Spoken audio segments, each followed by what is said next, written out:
আসসালামু আলাইকুম। পাঁচফোড়নের পক্ষ থেকে আপনাদের জানাচ্ছি অনেক শুভেচ্ছা। আজকে আমি আপনাদেরকে দেখাবো কিভাবে খিচুড়ি রান্না করা হয়। আমি মোটা চাল দিয়ে খিচুড়ি রান্না করবো আজকে। চাল আর ডাল নিয়েছি।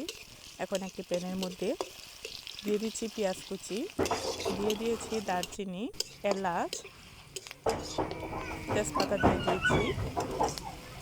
এখন এটাকে আমি ভালো করে নেড়ে দিচ্ছি। এখন দিয়ে দিলাম 1 চা চামচ পরিমাণ রসুন বাটা,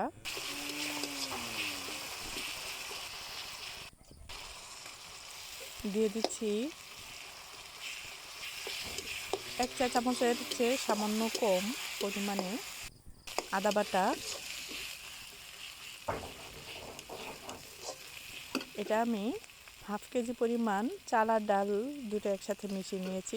এই পরিমাণের খিচুড়ি রান্নার জন্য আমি দেখিয়ে দিচ্ছি। দিয়ে দিচ্ছি পেঁয়াজ রসুন বাটার সাথে ছিল ধনিয়া গুঁড়া। এখন আমি চাল আর ডালটা ভালো করে ঢেলে মিশিয়ে নিচ্ছি। এটাকে আমি ভালো করে ভেজে নেব। আমি তো সবজি খিচুড়ি নয়, এটা আমি মাংস দিয়ে রান্না করছি। আর এটা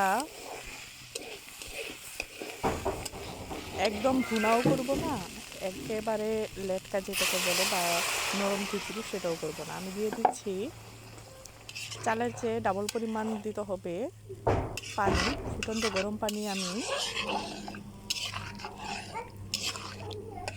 আমি 1 কেজির চেয়ে একটু কম দিয়েছি, যেহেতু আমার চাল ডাল ছিল হাফ কেজি।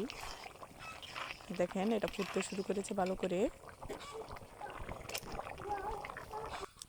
এখন দিয়ে দিয়েছি মাংসটা।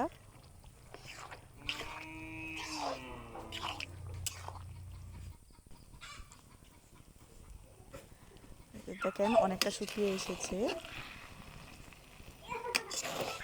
দেখেন খুব ঝুরঝুরিও হয়নি, আবার একদম মাখা মাখাও হয়নি। এর মধ্যে আমি অ্যাড করে দিয়েছি জিরার গুঁড়া।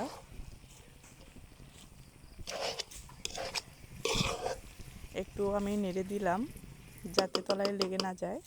আমার তৈরি হয়ে গেছে মজাদার খিচুড়ি।